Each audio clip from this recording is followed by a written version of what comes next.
Amazing. Great, that's people joining. Welcome, those of you joining us. Great to see you on I was about to say Monday, it's Tuesday after a bank holiday, isn't it? A bit disorientating.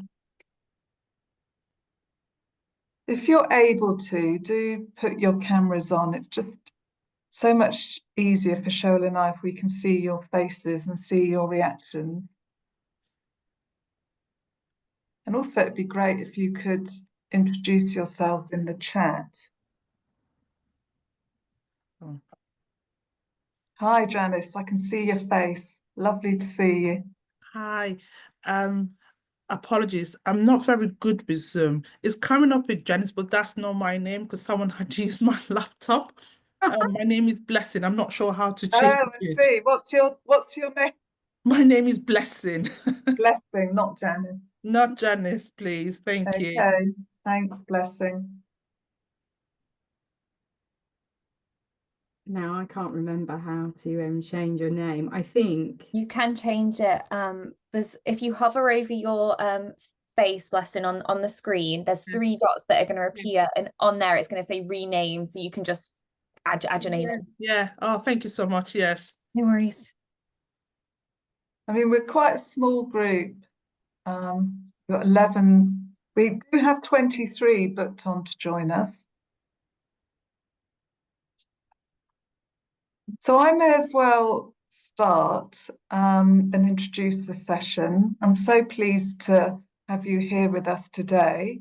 My name's Rachel Tyler. I'm the Development Director for the HPMA London Academy, and I'm joined by Izzy from my team. So Izzy, if you want to give us a wave, and Cheryl Lee, Cheryl is from Cheryl Lee Associates, and Cheryl Lee is our lead provider on our Aspiring Leaders programme. And Cheryl will probably do more of the speaking, which is great because you get a sense of Cheryl and the energy and the passion that she brings to the programme. Cheryl's going to talk through what we cover on the programme and lots of information. And really, this is an opportunity for you to find out as much as you can about the programme to help you make a decision as to whether you're going to apply to become a participant on which will be the second cohort of our Aspiring Leaders programme.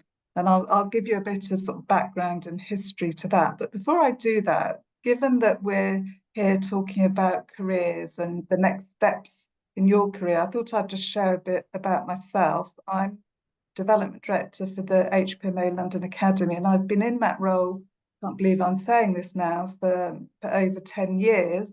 And prior to that, I was a HR director in London for about 13 years, and I've worked the whole of my career in the NHS. So I joined the NHS in 1988. So I've lost track of how many years that is, but certainly over 33 years. So and had the most wonderful career. And I guess I'm coming to the end of my career now. So what is lovely, and one of the things that I think has probably been the most rewarding things I've been involved in my career is the aspirant programs that we've now been delivering for, we're getting on for our 7th year. So I say I'm going to give you a bit of history to that. But I guess the fact that you're here on this session, being curious and open-minded and wanting information about our Aspiring Leaders programme suggests that you're very interested in your careers. You're probably thinking about, well, what's the next step for me?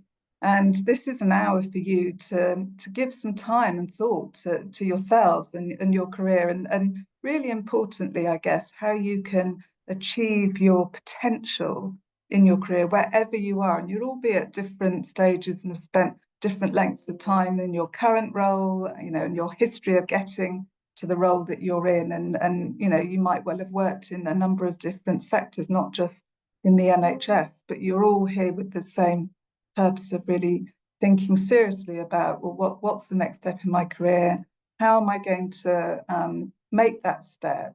But really importantly, how am I going to gain the skills the competence, and really importantly, the confidence to take that step. And I think all my years of working in aspirant programs, the thing that I hear most of all is colleagues not feeling that they've got that confidence. And very often it's coming on a program like that really does fill that gap for them and supports them to think more broadly, think more strategically. Really importantly, within your current roles, within your organisations, it gives you license to say, well, I'm on the aspirant program. Can I come and shadow you? Can I come to that meeting? Just gives you that license to step forward and be intentional about achieving the next step in your career. So that's a bit of an introduction. So some I've gone past. So the overarching objectives of the session today, it's really to give you an understanding of the strategic approach that we've taken to talent management for our profession. And I think as people professionals, we're often much more concentrated on supporting the organisation, supporting others in their development, and not so much on thinking about us and our own development within our profession. And these aspirant programmes, they're not being put on anywhere else in the country. The London Academy has really led the way, and we've won awards for these programmes. And I think what is fabulous for Cheryl and I is that we can sit here and hand on heart and say these programmes are working, because we have been doing them for so many years, and we have tracked the progress of colleagues that have gone through the programme, the significant number of colleagues who've gone through what was previously the Aspiring Business Partner Programme and became the Aspirant Leaders Programme last year. We can demonstrate that many of the high proportion of colleagues who've gone through those programmes have gone on to achieve either a business partner role or a head of service role, and we're tracking colleagues in as they've gone through the most recent programme. So we've really taken that long-term approach, strategic approach to supporting the talent pipelines for our profession. And we have what was the business partner, now the Aspiring Leaders Programme, but we also have an Aspiring Deputy Director talent pool, which is obviously the next step in that career trajectory, just below the director stage of that pipeline.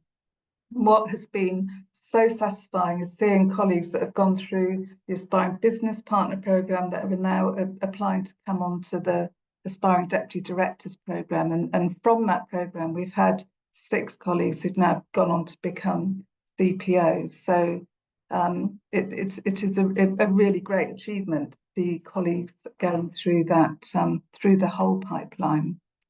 So it's really about providing a development programme for you to enable you to achieve the career progression, not just for this next role, but potentially for the next stages of your career as well. Let's go on to the next slide. So I'm trying to control this there it is. So if you're familiar, I don't know how many of you are familiar or work within maybe OD and talent management, but we've taken a 4-step approach. So we've got a really robust framework for underpinning our approach to talent management. The first stage is to define what we mean by talent, and what we've developed, and you'll see it in the application pack, a competency framework, which really does determine the skills, the competency, and the knowledge that you require to make that step into a business partner or a head of service. And that is linked to the CIPD profession map, which is also linked to the NHS profession map. And you'll see that as part of the application process, where you can self-assess against those competencies. So that's defining what we're looking for in terms of those skills and knowledge. And then it's the assessment aspect of that. And we're assessing, or we're asking for feedback on your performance to date, which we get through your sponsor statement, but also your potential and your ambition. So and you'll see we've asked you to deliver a presentation which is really about you assessing where you're at in your career and asking you to tell us about your development needs. So that's the assessment aspect of it. And then there's assessment throughout the programme. And then the development piece, which is Cheryl's going to talk through all the different elements of development. And I think what's really great about this programme, that there are different aspects to that development, because we all have particular learning styles, don't we? But this is about pushing you out of your comfort zone, about asking you to really stretch yourself so that you're really open to all of those development opportunities whilst you're on the programme.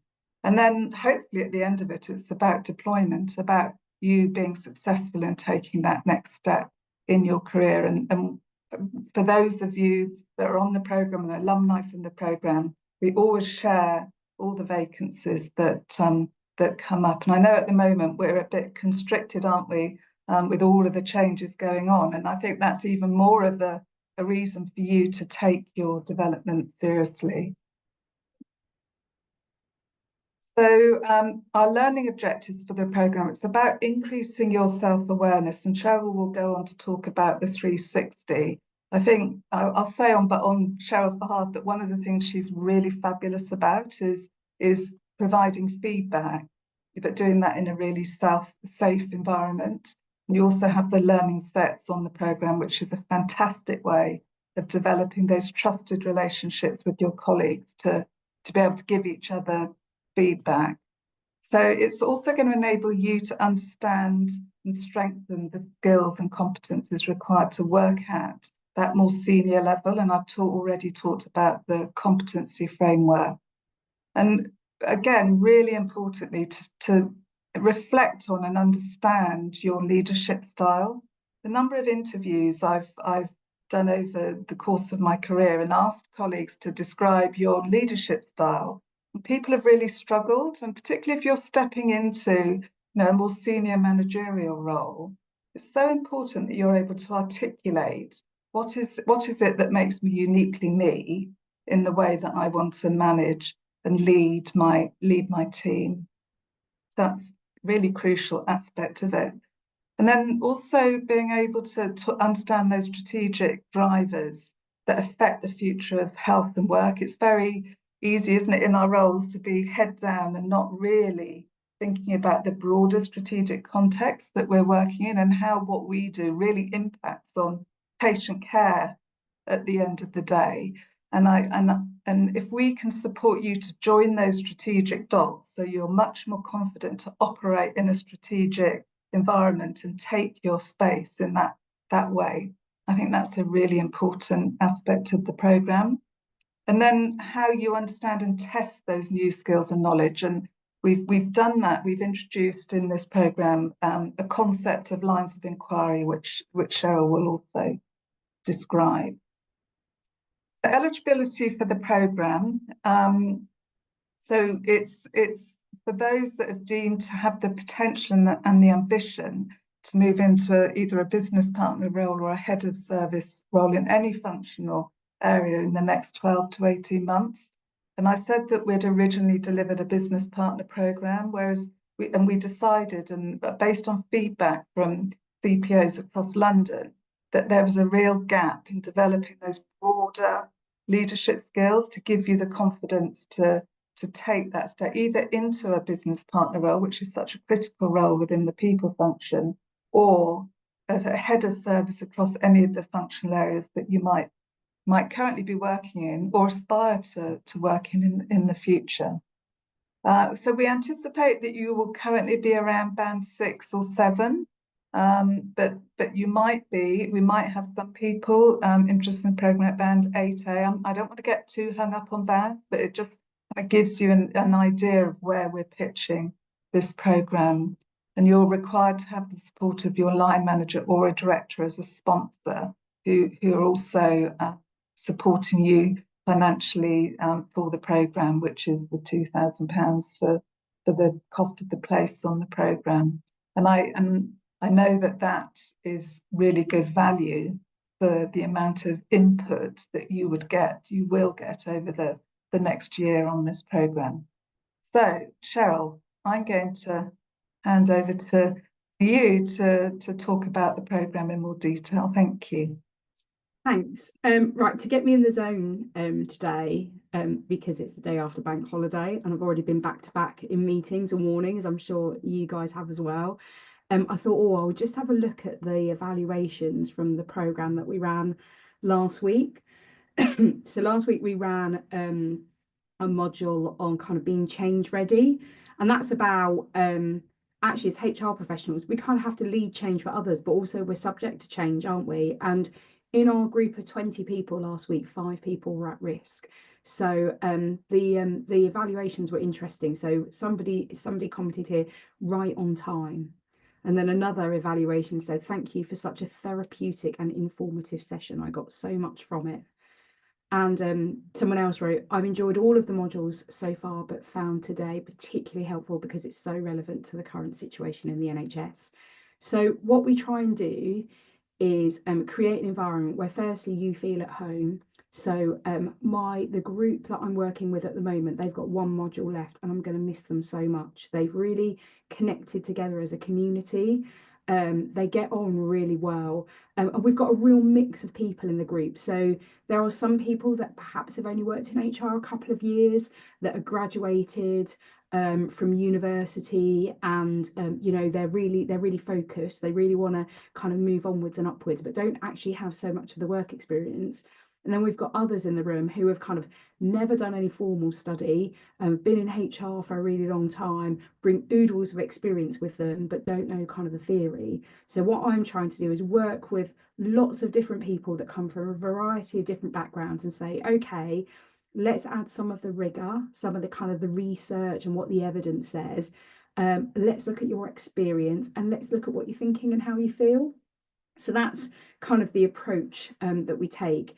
And we find all of our sessions are quite informal. There's a little bit of prep to do beforehand, not too much. And we always ask you to take something away with you and do something afterwards. And the reason for that is because the research shows that you can all come into the room together for a whole day, but actually if you don't go and do anything with what you've learned, you'll lose it. So within a week, most people have forgotten everything they've learned unless they go and test it. So it's my job to kind of infuse you, get you excited and make you want to go and test it back in the workplace. We found, and this is because I asked people a question last week, in fact, I asked people what their next job would be, and about half the room want to go into a business partner role. So if you're thinking, actually, I'd really like to be a business partner, then I would say this program is absolutely for you.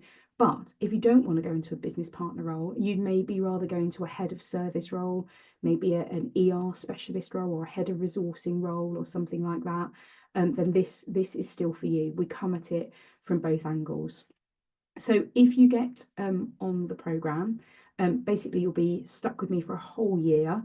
We'll get to know each other really well. And the way it works in practice is that we do a launch in September.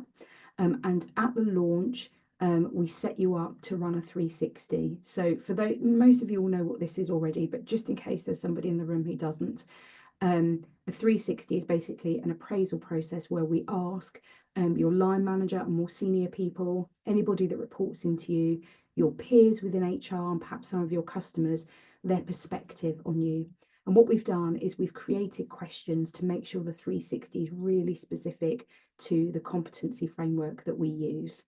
So we invite you to do a 360 and you'll have a one-to-one feedback session with a lady called Steph, who people have really enjoyed spending an hour of their time with her just focusing on the 360 feedback.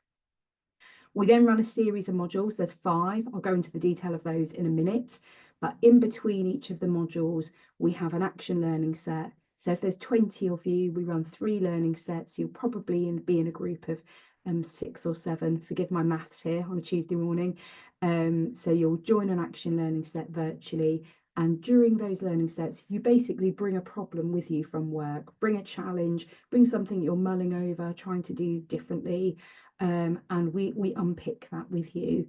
And you do that as a group. So you're building your coaching skills because you're asking great questions of whoever is in the hot seat.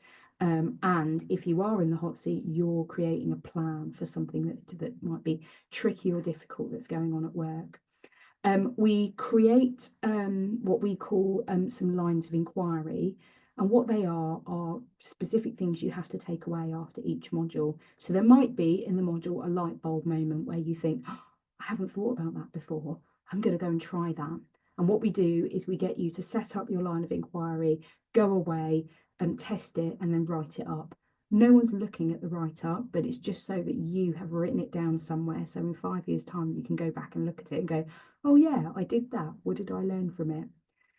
The reason that's important is that when we get to the end of our modular program, we set up a development centre.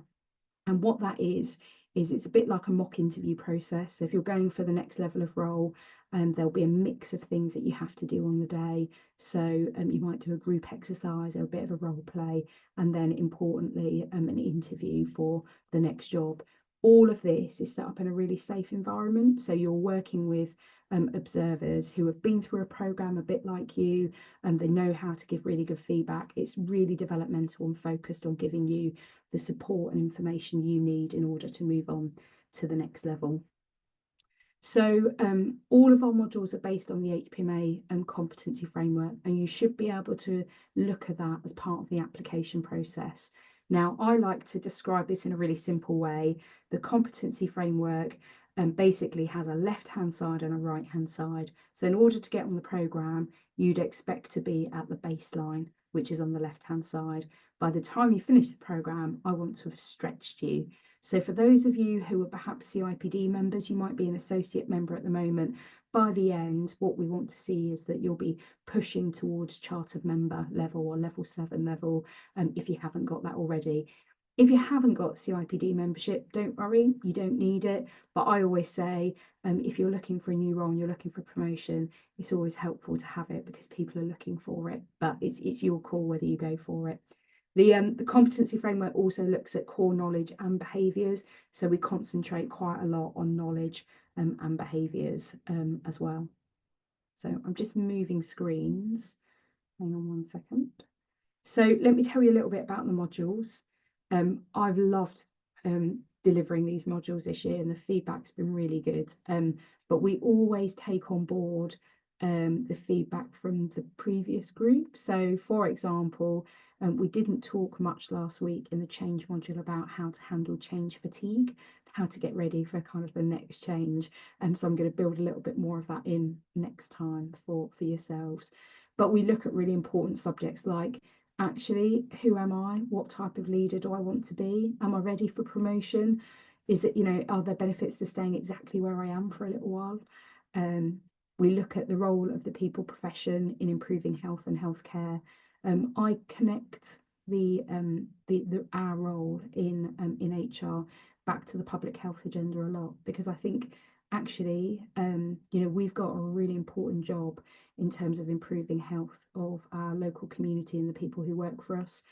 How people experience work depends on how much stress they have, and how much stress they have, it has a real impact on their physical and mental health. So we talk a lot about that, and we talk a lot about actually what can we do, what agency do we have as HR professionals, how can we influence others. And that moves me into the third module, which focuses on positioning and influencing in the workplace.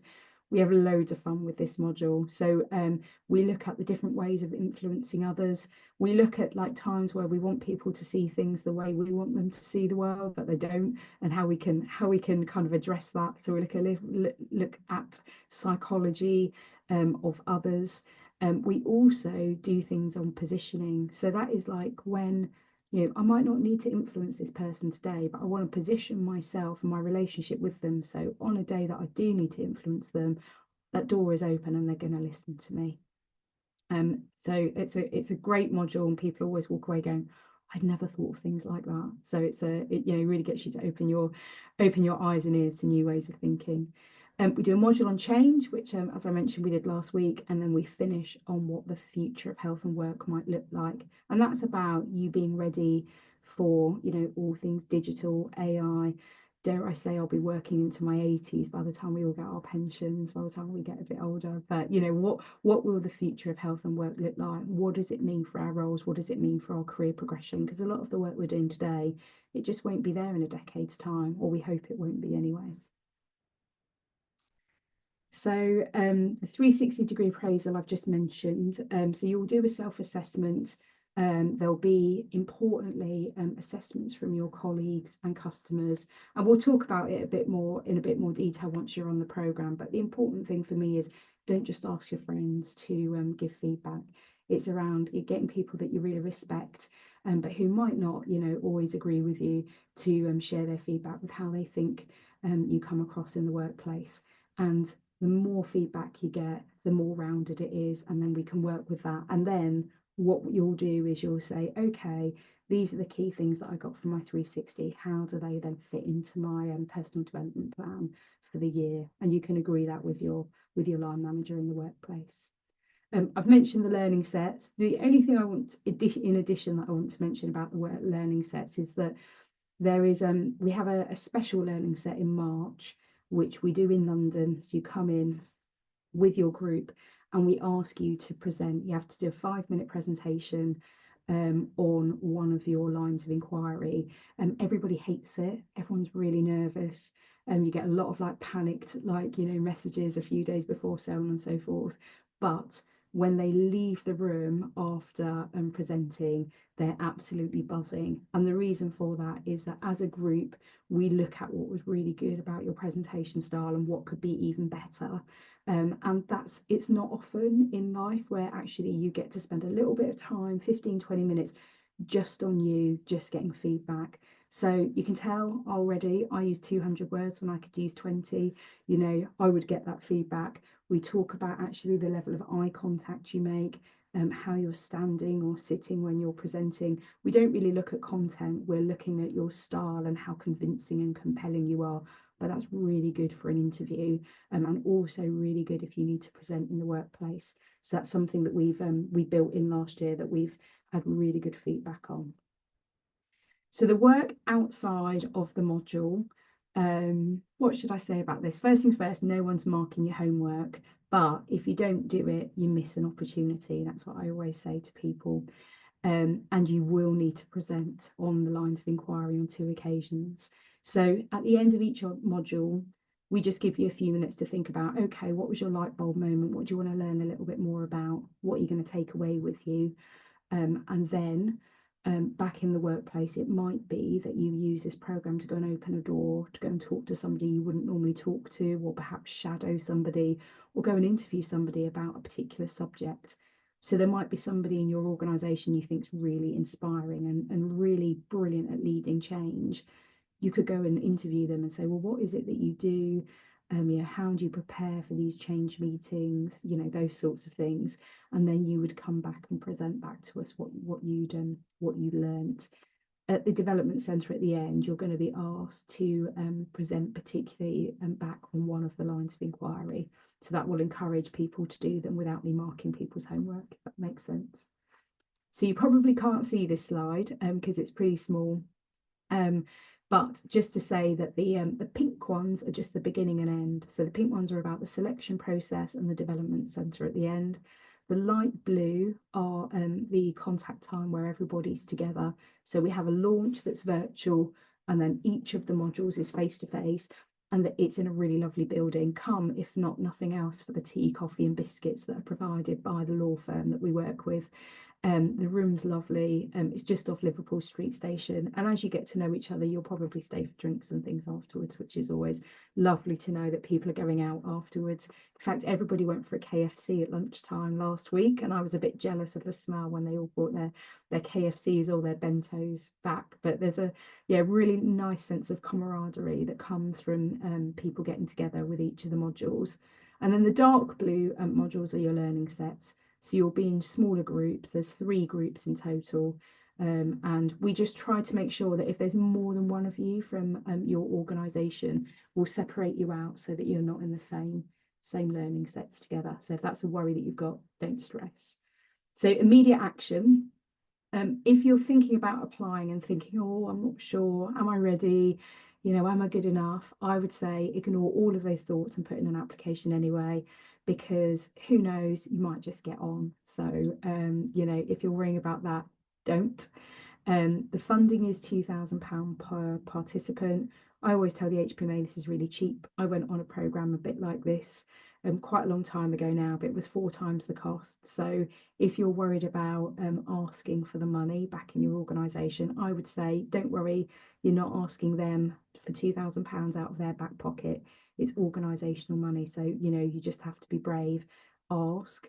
And my hint to you would be to say, what are they going to get? What are they going to get if you come on this programme?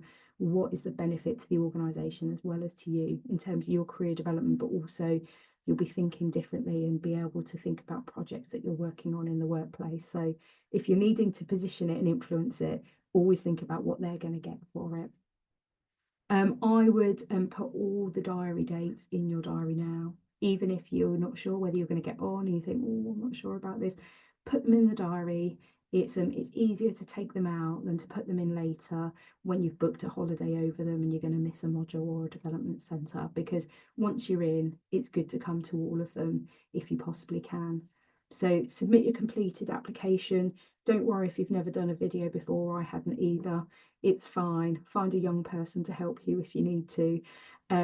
Make sure that you get your video and your sponsor statement done, and then we will let you know first week, it's second week of July, and then we'll start the launch event. The launch event will start us off, and that will be in September. And then I think I've covered all of this. Any questions? Lorna is absolutely brilliant. The whole team at the HPMA are absolutely brilliant. So any questions you've got on that kind of technical aspects of the application, just give them a shout. And yeah, I think I'll stop there and stop the. Can I get you, Izzy, to stop the share? And just over to you for questions. You can either stick your hand up, which you'll find under the React button. There's a heart. If you click up there, you'll be able to stick your hand up, or you can just pop it in the group chat. I've got the group chat open, so you can ask any questions. No question is too silly. So just, yeah, anything you want to ask. I want to ask Stemby whether she's actually somewhere in the Caribbean, and that is a real background. That's what I want to know. I was thinking exactly the same thing. You can unmute yourself and make us jealous. I'm tricking my mind, and I just feel like I'm there. I hope I didn't ruin it for you. It's lovely to look at, Denby. It's very sort of relaxing to look at. I kept getting drawn to that tree. Has anybody got any questions? It doesn't matter if you haven't. No. Well, I'll walk away thinking I did a brilliant job and I answered all the questions before I started. But any questions you've got, Rachel and I are here to answer them. Keep me away from the fridge as well, since I might have eaten a lot of Lindt chocolate already this morning. So no silence. Have any of you been had feedback from other colleagues that have been on the programme? Because what we're noticing is that alumni from our programmes are really supporting and sponsoring many of our new applicants and participants, which is, for us, it's wonderful, because it feels like we've kind of created this community of practice around talent management. And those that have been through the programme really know the benefit, and then are supporting those kind of coming up behind them, I guess, if you think of it like that.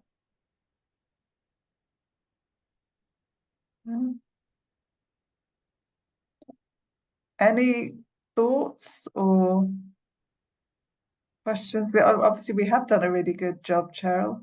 Gareth. Hi, Gareth. Hi, it's kind of just a practical question, if that's all right. Yeah. Just that I've been in my role only for about 6 months, but I've known my manager for quite a while longer from my previous role. And I see the application says, how have things been the last 12 months for achievements for the sponsor section? Is that going to be a problem, having not been in the role for 12 months? No, that's not a problem at all. And in fact, we were just looking at applications last week for the Aspiring Deputy Director programme, and there are some people that are new in their roles, so they haven't, so the managers had to say, you know, I've only known them for X period of time. But I don't think that's a problem at all, Gareth. Okay. And no doubt your manager will reflect that in their statement, I would have thought. Cheryl's asking you a question. Somebody said that their manager had been on the program before, so I was just being nosy as to who the manager was. It's my manager, Cheryl. It's Laura Nan. Oh, okay. So I know, Oh, yeah, yeah. Laura's in the Yeah. time. She said Yeah. it's been really good. She's not my immediate manager, she's my manager's manager. But we get along well, and she had shared with our team, and she said it's been a really great program for her. She's really enjoyed it. No, there are maybe 3 people from the Royal Free, maybe 4: Michelle Hickson, Sitopa Sen, and Laura, all in the London talent pool. So that's the pool above this one. But we've got basically people from the London talent pool always help me with the design for this program, because they're working with you every day, so they're able to say to me, actually, this is what's going on for my band 6 and 7s. I think this would be really helpful, or I'll go out there. In fact, the development centre we're running at the end of June for this cohort, loads of the talent pool are going to be there. I have to say, Laura Nen isn't one of them, so I'm going to get her for next year. she's on my list. I don't know whether anyone's happy. I was wondering whether you're here just out of interest and you're thinking about possibly applying, or whether many of you have got sponsorship already agreed, whether you're having those conversations with managers. Ademola, is that you've got a question? Yes, please. I do have 1 or 2 questions. Now, my first question was, yes, I was introduced to this by my line manager, and we started this conversation sometimes June last year. And yes, so having said that, I want to ask, please, based on the financial viability that is going on, within the NHS, I'm very optimistic, because I've not discussed with him since I saw the email last week.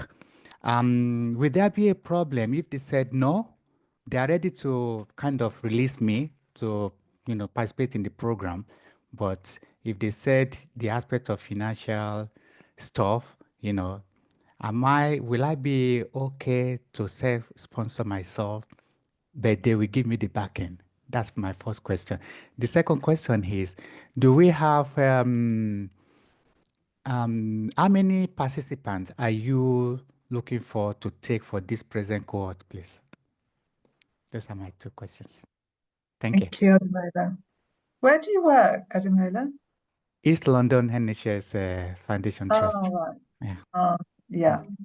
Yeah, that's a great trust for supporting their colleagues. On the first question, I mean, I'm sorry that you might be in that situation, and that you're, and I really admire you for really taking your development seriously and being prepared potentially to self-sponsor or self-fund yourself. I mean, we have, I think I'm just looking at Diana, my colleague, we have had that before. So yeah, I mean, if you want to do that, then that doesn't stop you in any way coming and applying to be on the programme. We would just have to talk to you about that separately and make arrangements with you. Okay. But yeah, you, as you were saying, that you'd still obviously need your organisation to agree the time to support exactly. you. So that would be. And then on your second, we've got 20 places on the programme. Okay. Thank you. We took 21 last year, didn't we?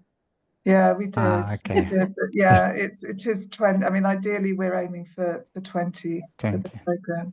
Okay. Thank you very much. Thanks. Okay, thank you. Sangeeta. Thanks, Rachel and Cheryl. Very interested. I was thinking about this program since a couple of years, I think. Finally, I got to attend the session. I'm really happy. The gentleman just now asked, my question was same. What if, because of the nature of job cuts and the reductions which are planned, I'm working at an ICS, if they are not able to promise the funding, but time-wise they are okay, self-funding is an option, then even part funding we are happy to do, because the opportunity for development, it comes very rarely for people getting that opportunity and time. Money might be a problem. So yeah, that was one same thing. I just wanted to say, yes, it is one of the concerns even I had. Thank you. Yeah, thank you, Sangeeta. It always makes me nervous, because you know, when people pay themselves, it just makes me think it's got to be really special. It's got to be really special. So my commitment to you is that if you're self-funding, it's going to be even better than it was before, okay? And you know, the evaluations are great. So I need to make sure that it's really worth your while. One of the things you could do though is you could go back to your organisation and ask them if they would pay it up front, and then you could pay them back on a monthly basis. So that's another option that you could go for. So don't, you know, I think you need to explore these options and push hard with your organisation and see what comes from that. The other thing that I would say is that your sponsor might have more ideas. So in terms of where funding can come from. So we've got somebody in the talent pool this year, for example, that's managed to get charitable funds to pay for their fees.